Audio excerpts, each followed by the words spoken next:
What's up? Good morning, everybody. It's your man, Ryan Ski with the sports of the morning.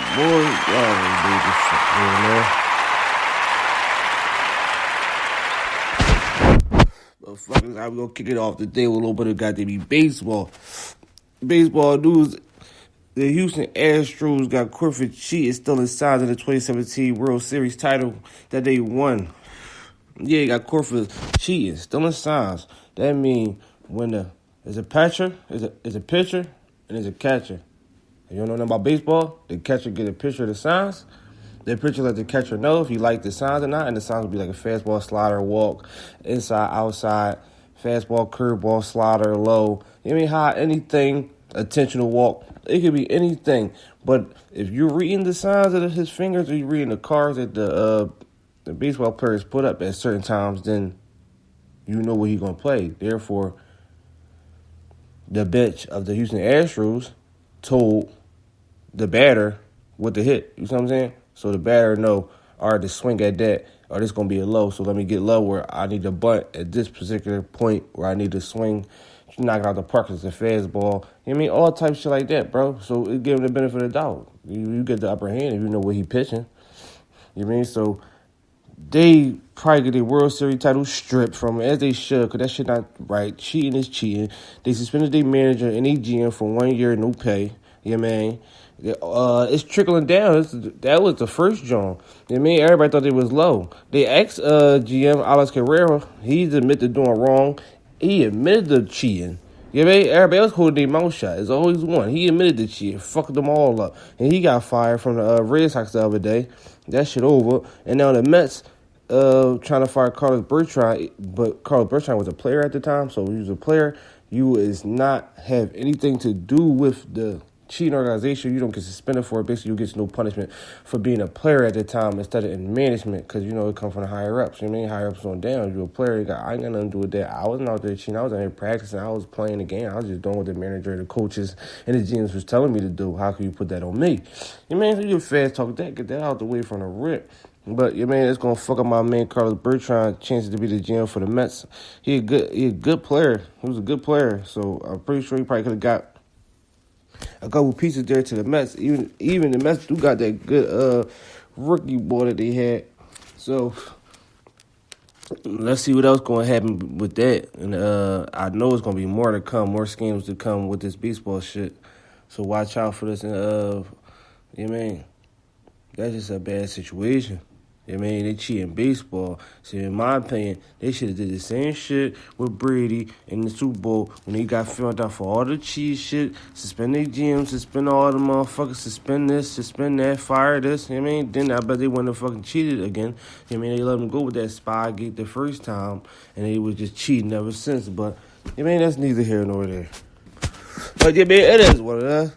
And then we're going to go over to the NBA. A lot is going on in the NBA. Like, the crazy upset. The man upset the Los Angeles Lakers 119-118 last night. Yes. Brian took the Markel Fultz for a triple-double. 21 points, 11 rebounds, 10 assists. Markel Fultz was cooking last night. Yeah, folks. They Fultz was surprised last night. They couldn't stop it. Eric Gordon put his part in the room. And man, got got the 4 years. Got their center, Vucevic, who all play a role in it. And they got good defense over there, man. Their offense not slouchy either. Everybody sleeping on the Magic. Actually are. I mean, Lakers' lead scorer was Quinn Cook with 22. D. White pitched in with 16 boards. Your man Brian had 19 assists game. But it wasn't enough to overcome the Magics and their defense. On the other words, Houston Rockets on some bullshit dropped another loss last night to the Portland Trail Blazers. And they lost to the Memphis Grizzlies the night before.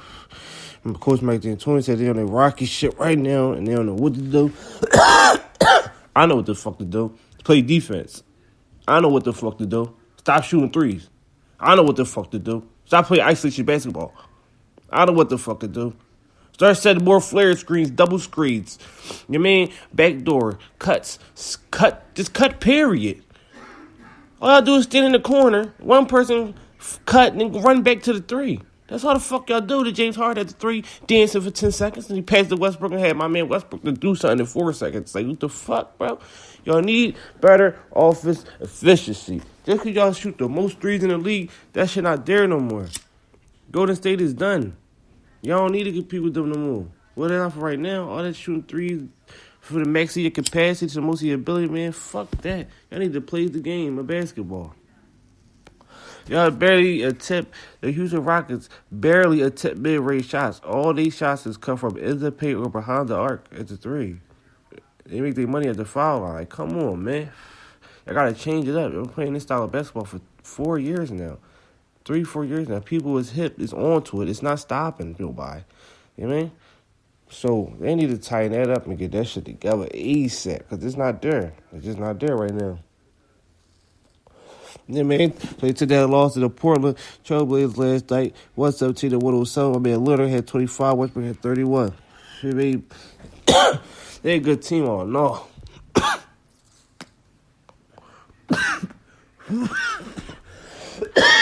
Excuse me. A little cold. Get that little cold out. I need some hot tea.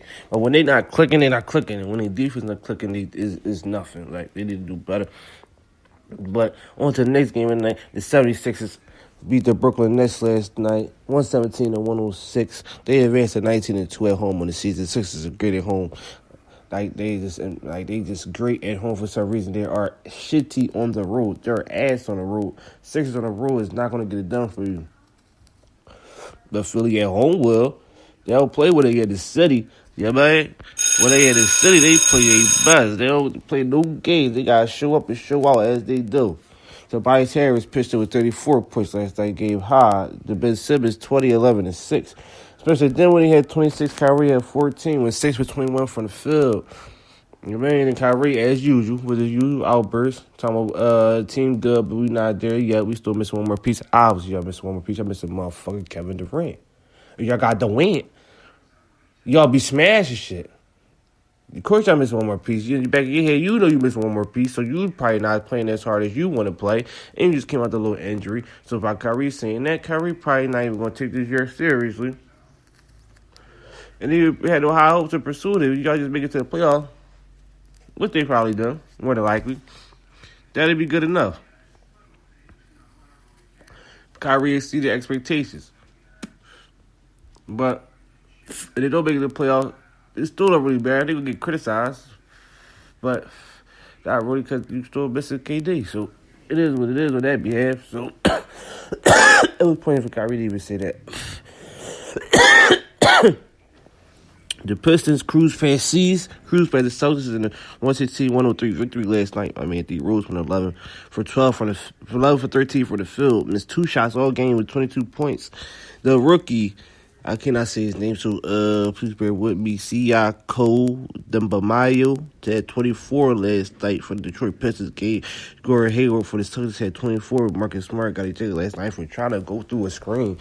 He wasn't really overzealous through a screen as Marcus Smart, but every official call every game different, so you gotta respect the official no matter what. If you call that game, if you call it a foul, it's a foul. You stab it, curse it about, get you a tech, then you rip your jersey off and throw it, bro. You doing too much. But that's usually Marcus Smart. That's why they got him there for the intensity. And you know, shit like that usually pump them up. But I don't think they still got that same toughness to them as last year. If you ask me, they more of a smooth, type of team. We too cool type of team right now. They got a good gritty and grind, and I don't think they got the gritty and grind right now. That's why I think the Celtics should go out and get Andre Drummond for the paint prizes, for a bruiser and a little toughness. You know what I mean? But we'll see. We will see. Because the NBA trade deadline is slowly approaching. Trade deadline is February 6th, so teams need to start making moves now. But they probably won't until like February 4th, February 5th, right before the trade deadline, February 3rd, around there. But we're going to see some movement. Trust me, we're going to see some movement.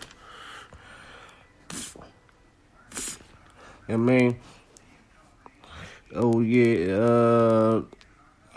Shout out to my man, Shout out my man Luke Kuechly retiring after 8 seasons in the NFL, man.